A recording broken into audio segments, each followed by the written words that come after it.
नमस्कार, आप देख रहे हैं गार्डनिंग एस्थेटिक्स। मैं हूं अनीता दिनेश। गार्डनिंग एस्थेटिक्स में मैं अक्सर व्लॉग्स डालती हूं जो मेरे रियल गार्डनिंग एक्सपीरियंस पे बेस्ड होते हैं। प्लांट की नर्चरिंग के दौरान मैंने क्या समझा है, क्या सीखा है इतने दिनों में, वो मैं आपके साथ शेयर करती हूं ताकि क्या पता आपको भी उनसे बेनिफिट मिल पाए। आज के गार्डनिंग व्लॉग का जो टॉपिक है वो है प्लांटर्स से रिलेटेड। बहुत सारे लोगों को रिजर्वेशन होता है कि सिरेमिक के प्लांटर नहीं यूज करने हैं, प्लास्टिक के प्लांटर नहीं यूज करने हैं, सिर्फ टेराकोटा के यूज करने हैं, सीमेंट के यूज करने हैं, इस तरह की बहुत सारी बातें। ऐसा ही एक टॉपिक है प्लांटर्स का सिलेक्शन, कि किस तरह के प्लांटर्स यूज किए जाएं जिनमें प्लांट हेल्दी रहे, सेफ रहे। तो ऐसे में किन गमलों में कौन से प्लांट लगाएं या किस प्लांट के लिए कौन सा गमला अच्छा है, कौन सा प्लांटर अच्छा है, ये एक हमेशा कंफ्यूजन दिमाग में रहता है। क्योंकि कई बार ऐसा होता है आपका जब कोई प्लांट खराब होता है तो बहुत सारे लोग ये कहते हैं कि नहीं, आपने लग रहा है प्लास्टिक के गमले में लगा दिया था, लग रहा है आपने सिरेमिक के गमले में लगा दिया था।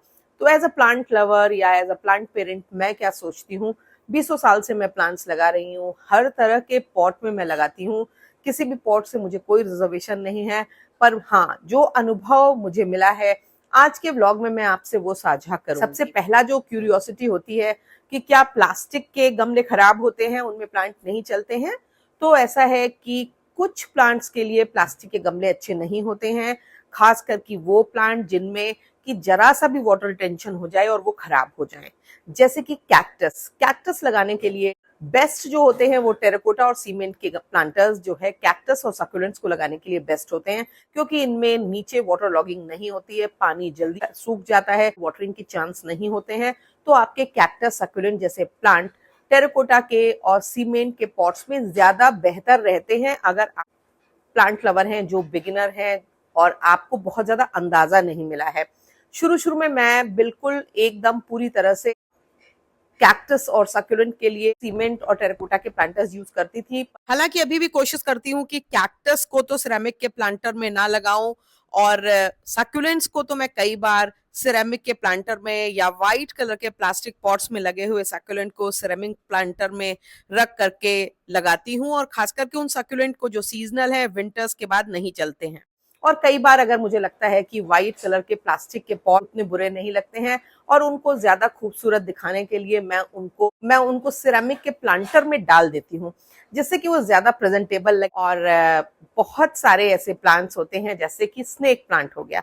स्नेक प्लांट को भी मैंने देखा है कि अगर आपने टेराकोटा के प्लांटर में या सीमेंट के प्लांटर में लगाया है तो यकीनन उसकी उम्र बढ़ जाती है अगर आप पानी का ध्यान नहीं रखे तब भी। पर अगर आपको ओवर वाटरिंग करने की आदत है तब तो आपके लिए मिट्टी के या सीमेंट के गमले ज्यादा परफेक्ट है। पर अगर आपने over the period of time पानी डालना स्नेक प्लांट में कितना है और खास करके प्लास्टिक के पॉट्स को समझ लिया, तो फिर आप उसमें भी आराम से बेधड़क लगा सकते हैं। बहुत सारे ऐसे प्लांट्स होते हैं जैसे कि एग्लोनिमा है, कैलेथिया है, और इसके अलावा तमाम तरह के फिलोडेंड्रॉन हो गए, तमाम तरह के पोथोस हो गए, और भी तरह के एरोइड्स हो गए। इनको मैं कोशिश करती हूँ कि मैं इनको प्लास्टिक के या सिरेमिक के प्लांटर्स में ही लगाऊं, क्योंकि इनको मॉइस्ट सॉइल की जरूरत होती है, और हम सॉइल तो मॉइस्चर रिटेनिंग बनाते ही हैं। पर गर्मियों के दिनों में मैंने देखा है कि अगर ये प्लांट सिरेमिक या प्लास्टिक के प्लांटर में लगे होते हैं तो ये ज्यादा बेहतर चलते हैं। ऐसे ही कोलियस को लगाने के लिए भी मैं प्लास्टिक के प्लांटर्स को प्रेफर करती हूँ, क्योंकि उसमें मुझे लगता है कि बहुत ज्यादा जल्दी ड्राई नहीं होती है सॉइल, तो गर्मियों में बहुत तीखी धूप में आपके कोलियस कोलैप्स नहीं करते हैं, जलते नहीं हैं, मरते नहीं हैं, अच्छे से चलते रहते हैं। बस प्लास्टिक के पॉट में आपको कोलियस अगर आप लगाते हैं तो ये ध्यान रखना पड़ेगा कि वाटर लॉगिंग नहीं हो। क्योंकि मैं डायरेक्टली सिरामिक के प्लांटर्स का यूज कब करती हूँ, जब चौड़े मुंह वाले सिरेमिक के प्लांटर्स हो। छोटे मुंह वाले सिरेमिक के प्लांटर्स को कोशिश करती हूँ अवॉइड करने की, क्योंकि उनमें प्लांट की ग्रोथ उतनी अच्छी नहीं होती है। बड़े मुंह वाले सिरेमिक के प्लांटर्स और खास करके छिछले और छोटे सिरेमिक के प्लांटर्स मुझे ज्यादा बेहतर लगते हैं, क्योंकि उनमें प्लांट की जो ग्रोथ होती है वो भी अच्छी होती है, और क्योंकि उनका आकार थोड़ा छोटा होता है इसलिए उनमें पानी भी बहुत देर तक नीचे की तली में इकट्ठा होता नहीं रहता है, जिसकी वजह से अनावश्यक रूट रॉट हो प्लांट। आप क्रोटन्स लगाते हैं तो आप उनके लिए या तो टेराकोटा के प्लांटर चुनिए और या फिर प्लास्टिक के प्लांटर चुनिए। अगर आपने उनको बाहर रखा हुआ है तेज धूप वाले एरिया में तो प्लास्टिक का प्लांटर इसलिए बेहतर है, क्योंकि सुबह जब आप पानी डाल देंगे तो उसमें शाम तक पानी ठहरा रहेगा अगर प्लास्टिक का प्लांटर है तो। पर अगर आपने मिट्टी के या टेराकोटा के, सीमेंट के प्लांटर में क्रोटन्स लगाए हैं तो वो पानी बहुत जल्दी सूख जाएगा और शाम तक होते होते आपके प्लांट की पत्तियां लटक जाएंगी और उनमें सनबर्न होने के चांसेस काफी ज्यादा हो जाएंगे। कुछ ऐसी चीजें होती हैं जिसको आप अपने प्लांट के संग अगर समझदारी से इस्तेमाल करें तो फिर आपके प्लांट किसी भी तरह के प्लांटर में बहुत अच्छे से चल जाएंगे।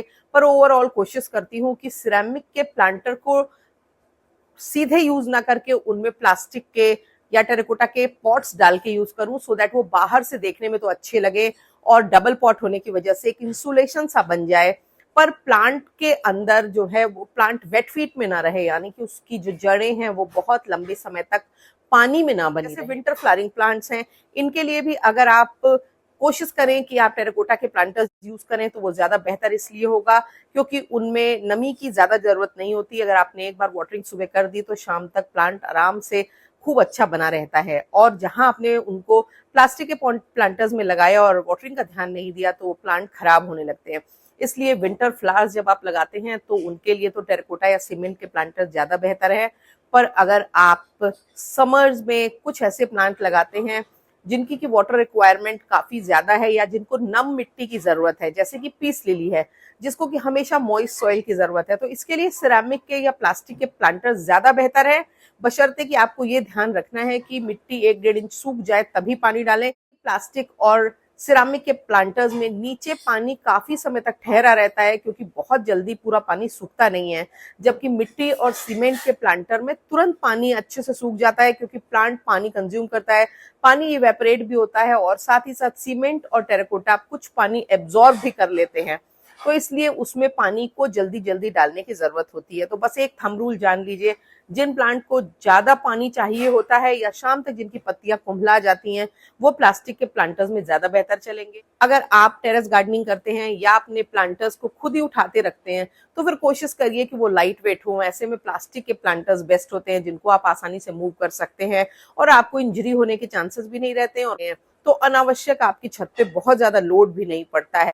ऐसे में ये जो प्लास्टिक के प्लांटर्स हैं ये ज्यादा बेटर होते हैं क्योंकि इनको आप आसानी से मूव कर सकते हैं। और अब तो व्हील्स वाले प्लास्टिक के प्लांटर्स भी आते हैं। मिट्टी के जो प्लांटर होते हैं उनमें एक प्रॉब्लम और भी आती है कि अगर बहुत अच्छी मिट्टी नहीं है तो फिर कई बार बहुत जल्दी 6-7 महीने में ही वो झड़ने लगते हैं, जो आपकी रूफ को भी गंदा करेंगे, आपके फ्लोर को भी गंदा करेंगे और प्लांटर बहुत जल्दी खराब हो जाएगा। उठाने में रखने में वो टूट भी जाता है कई बार, क्योंकि मिट्टी की जो क्वालिटी है वो उतनी अच्छी अगर नहीं होगी, प्लांटर अच्छे से पका नहीं होगा।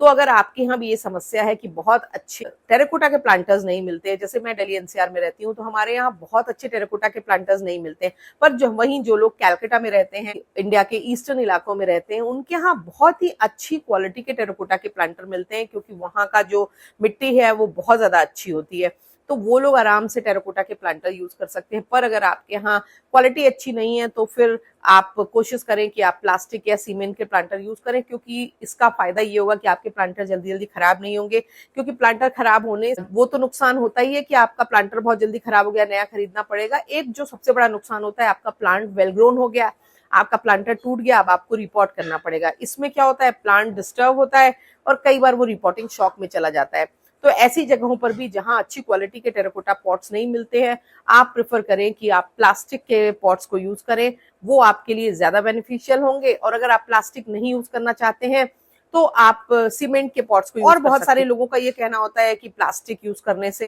पर्यावरण को नुकसान पहुंचेगा, इसलिए हम प्लास्टिक के प्लांटर यूज नहीं करना चाहते हैं। आपका थॉट बिल्कुल अच्छा है, बहुत अच्छा है, पर हम ज्यादातर आजकल जो प्लास्टिक के प्लांटर यूज कर रहे हैं ये रिसाइकलेबल होते हैं, इनको आसानी से रिसाइकल किया जा सकता है और काफी सारे प्लांटर रिसाइकल मटेरियल से ही बने होते हैं, तो इसलिए आप उनको यूज कर सकते हैं। और प्लास्टिक के प्लांटर की एज काफी होती है और बहुत सालों तक ये चलते रहते हैं, इसलिए ये चिंता आपकी वाजिब तो है, पर बहुत ज्यादा इसको लेकर के तनाव करने की जरूरत नहीं है।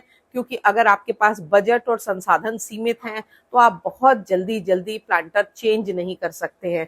ऐसे में अगर आप टेराकोटा के या सीमेंट के प्लांटर लेते हैं तो प्लांट एक निश्चित सीमा के बाद उसको फोड़ देता है, खराब। अभी तक आपने मेरे चैनल को सब्सक्राइब नहीं किया है तो मेरी गुजारिश है चैनल को सब्सक्राइब कर लें, बेल आइकन जरूर पुश कर दें ताकि गार्डनिंग से जुड़े हुए जो भी मैं वीडियो अपडेट्स करूं वो आप तक पहुंचे। वीडियो पसंद आने पर उनको अपने गार्डनिंग लविंग फ्रेंड्स के संग शेयर करना और वीडियो के ऊपर लाइक करना और कमेंट करना बिल्कुल भी मत भूला करें, क्योंकि जब आप ऐसा करते हैं तो हमारे वीडियोस की रीच बढ़ती है, वो ज्यादा लोगों तक पहुंचते हैं। Thank you very much.